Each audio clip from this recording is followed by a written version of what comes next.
आज की बड़ी खबर, पेपर लीक बिल के लोकसभा से पास होने के बाद अब आज इसे राज्यसभा में रखा जाएगा। बिल पर चर्चा के दौरान हंगामा होने के पूरे आसार हैं, क्योंकि लोकसभा में कांग्रेस नेता राहुल गांधी के फायरिंग वाले बयान पर हंगामा हुआ। बीजेपी इस पूरे मामले में राहुल गांधी से लगातार माफी मांगने की मांग कर रही है। राहुल गांधी ने यह दावा किया है कि 20 जुलाई को छात्रों पर फायरिंग की गई और इसे लेकर उन्होंने गृह मंत्री अमित शाह पर निशाना भी साधा। बीजेपी राहुल गांधी के इन दावों को गलत बताते हुए उनसे माफी की मांग कर रही है। बुधवार को सदन में कांग्रेस नेता मल्लिकार्जुन खड़गे भी इस मामले में सरकार से सवाल पूछ चुके हैं। आज राज्यसभा में एक बार फिर से ये बिल पर चर्चा के दौरान छात्रों पर पुलिस की कार्रवाई का मुद्दा उठ सकता है। जो सदस्य इसके पक्ष में आ गए, जो सदस्य विरोध में ना गए, मेरे विचार में निर्णय हाँ वालों के पक्ष में प्रस्ताव स्वीकृत हुआ और विधेयक पारित हुआ।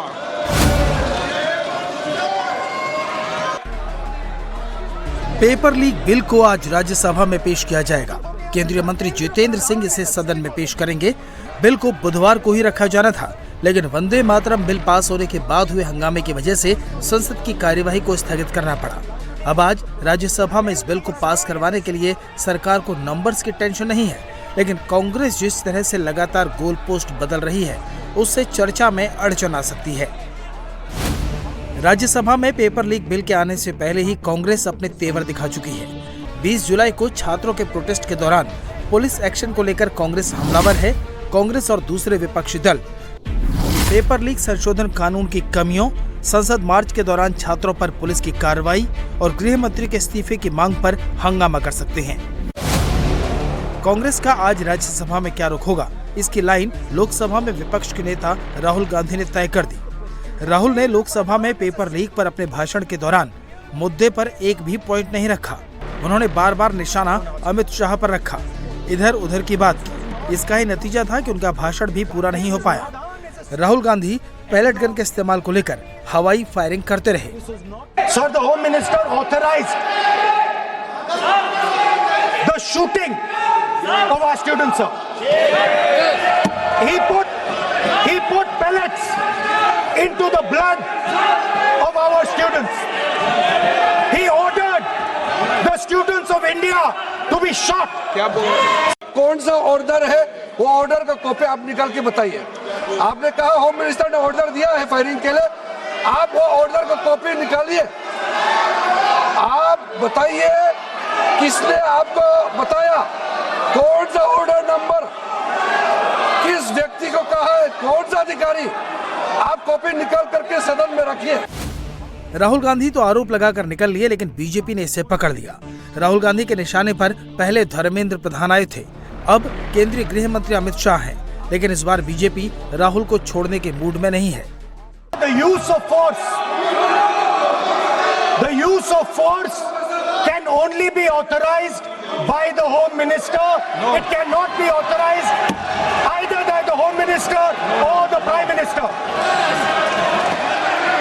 ऐसे नहीं चल सकता सर। आप प्रूफ दिखाओ।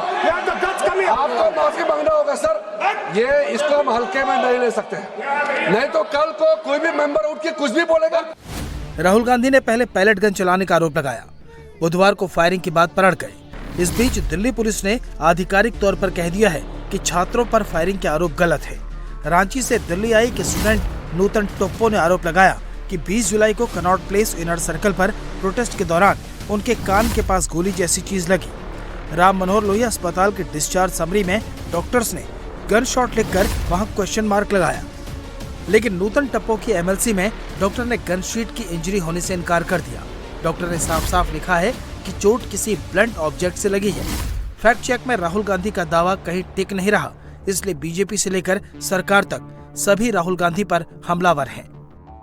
सबसे पहली बात तो ये कि जब वो कहते हैं कि गृह मंत्री जी ने गोली चलाने का आदेश दिया और उसे ऑथेंटिकेट करने में नाकाम है, तो सबसे पहली बुनियादी बात कि कहीं भी गोली चलाने का आदेश कोई मंत्री नहीं देता, वो मैजिस्ट्रेट देता है, एसडीएम देता है, डीएम देता है। हम सब विधायक रहे हैं, सांसद रहे हैं, हमारे अनुभव में है। इसका अर्थ ये हुआ कि उन्हें सार्वजनिक जीवन का भी अनुभव में अभाव है।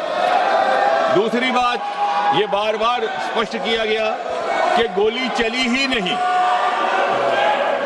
अश्रु गैस, टीयर गैस का इस्तेमाल हुआ, लेकिन जब गोली चली ही नहीं तो आदेश देने का सवाल ही नहीं पैदा होता। राहुल गांधी के दावे में उनके सहयोगियों को भी दम नजर नहीं आता। लोकसभा में राहुल के पक्ष में खड़े हुए अखिलेश यादव को भी किरेन रिजिजू के तर्कों के बाद बैठना पड़ गया। अध्यक्ष महोदय, अगर नेता प्रतिपक्ष ने कोई गंभीर आरोप लगाया सरकार पे, तो ये सरकार की जिम्मेदारी बनती है कि किसके ऑर्डर पे पुलिस ने बच्चों पर, छात्रों पर, युवाओं पर इस तरह का व्यवहार किया है। ये सही है। नहीं अध्यक्ष महोदय, ये अगर गृह मंत्री जी का नहीं है। अखिलेश जी, आप जो बता रहे हो अलग बात है। राहुल जी ने ये नहीं कहा, उन्होंने सीधा नाम लेके कहा, इंक्वायरी का बात नहीं मांगा। राहुल गांधी जी ने इंक्वायरी का बात नहीं किया, उन्होंने सीधा नाम लेकर के फायरिंग ऑर्डर का बात किया। कैसे बात कर सकते हैं आप? ये आप समझते हैं कितना गंभीर आरोप है? आप अगर इंक्वायरी का मांग करता है या वो ठीक है, हम मानते हैं। अखिलेश जी, अरे अखिलेश जी, आप जो कह रहे हैं वो अलग है। राहुल गांधी जी ने जो बात कहा बिल्कुल अलग बोला है। राहुल को भी समझ आ गया है कि उनका दावा भारी पड़ सकता है। बीजेपी ने स्पीकर से शिकायत कर दी है, इसलिए राहुल गांधी ने सदन में भाषण देने के बाद जब प्रेस कॉन्फ्रेंस की तो फायरिंग की बात को गोल कर गए। ये व्यक्ति अमित शाह जी होम मिनिस्टर हैं। पेलेट गन की यूज, लीथल फोर्स की यूज बिना होम मिनिस्टर के परमिशन लिए नहीं किया जा सकता है। हमने भी सरकारें चलाई हैं, हम जानते हैं कि अगर गोली चलाने की बात आती है, पेलेट गन की यूज की बात आती है, तो the last call is the home minister and the prime minister. We know that. तो either the home minister, इन्होंने ऑर्डर किया, युवाओं को मारने का ऑर्डर, लाठी चलाने का ऑर्डर, पैलेट गन का यूज का ऑर्डर, या फिर इनको मालूम ही नहीं था। राहुल भले ही फायरिंग की बात से पलट रहे हों, लेकिन बीजेपी राहुल को छोड़ने के मूड में नहीं है। जबकि कोई फायरिंग हुई नहीं है, तो ये किस प्रकार का झूठा आरोप राहुल गांधी जी लगा रहे हैं? उन्होंने माफी मांगनी चाहिए, सदन में माफी मांगनी चाहिए, देश के साथ माफी मांगनी चाहिए उनके झूठे आरोपों के लिए।